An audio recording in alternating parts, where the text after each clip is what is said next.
In today's video, I'm going to be modifying this 200mm Mac Pro.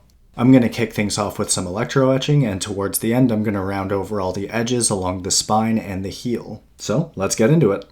I'll be working on the right side of the blade, so this beautiful maker mark unfortunately has to go, but I've decided to actually preserve the Inken, this red stamp, and move it to the other side of the blade. So before I remove any paint, I'm going to take pictures of this maker mark, and I'll use them to help me make the mask for the electrical etching process. Once I've got the images on my computer, there are two ways I could go about this. I could do a live trace, or I could recreate the image. I'm really hoping that a live trace works for me, but if it doesn't, I'll recreate the image so I can take more control over how the cut paths work.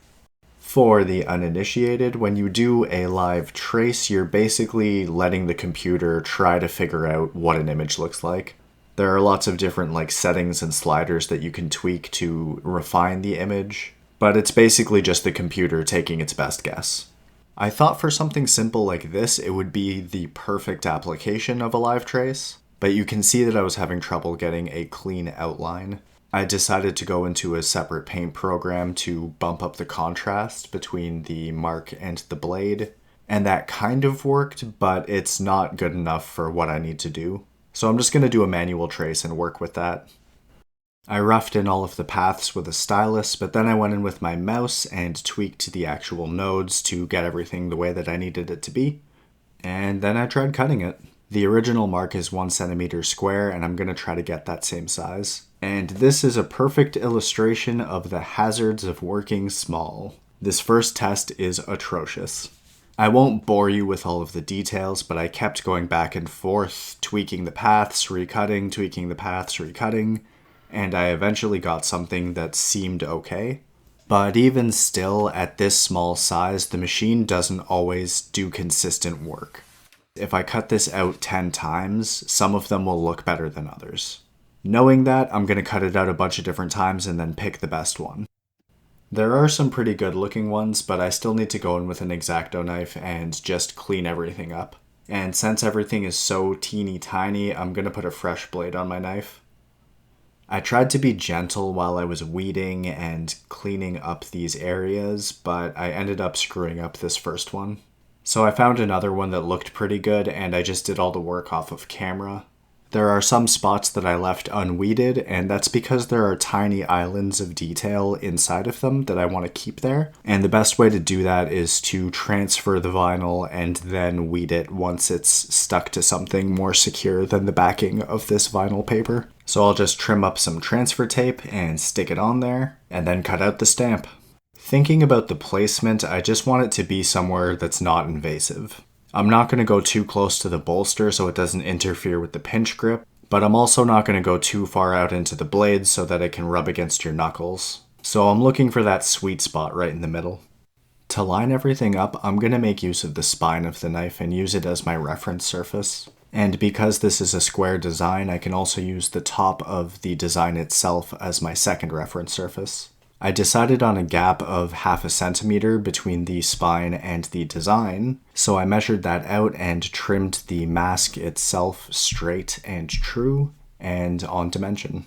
Before I stuck this thing down, I gave the blade a thorough scrubbing, just using soap and water, but really making sure that there's nothing on the surface that's going to interfere with my mask. Now I just need to line that edge up with the spine and everything should work out. And that looks pretty good. It looks like I'm lined up at the spine, and looking at the line from the bolster up to the edge of the design on the other side looks pretty good too. Sweet.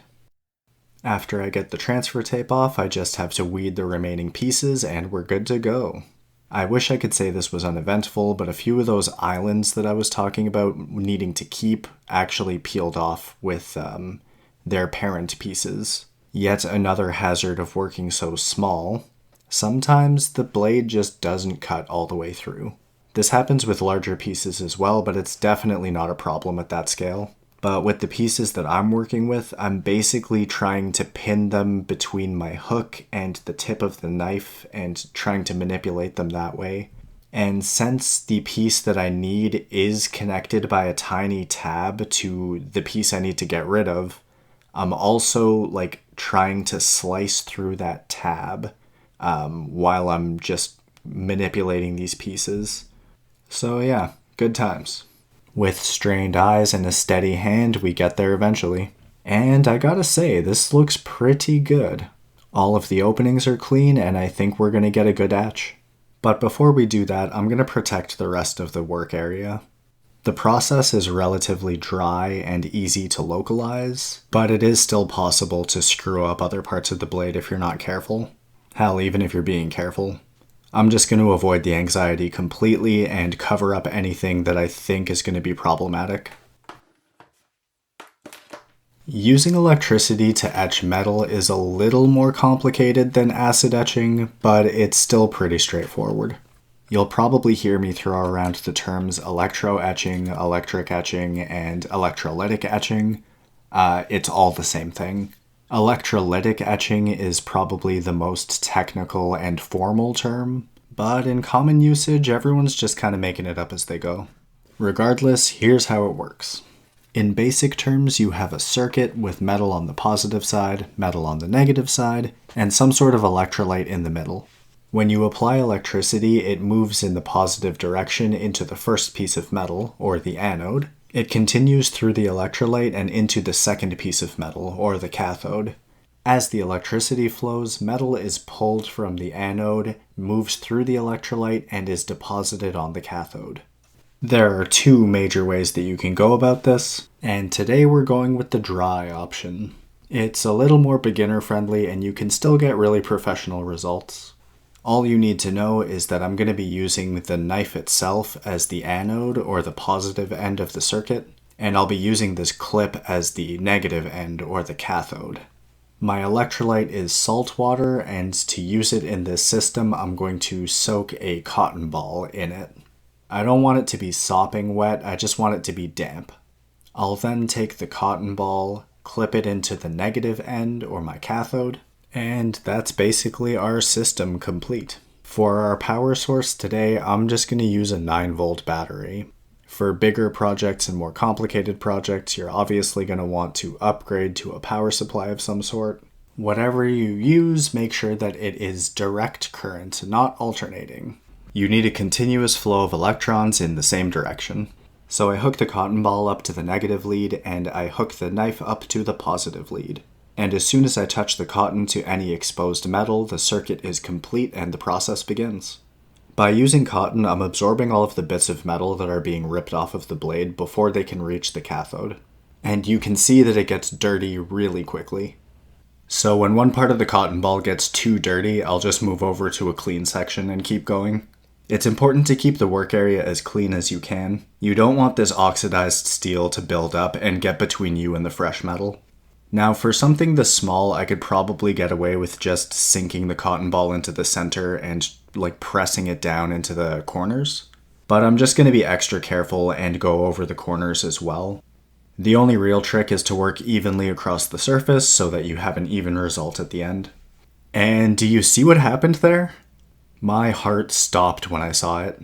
The tiny triangle that's close to the center of the design has lifted away and it's gone.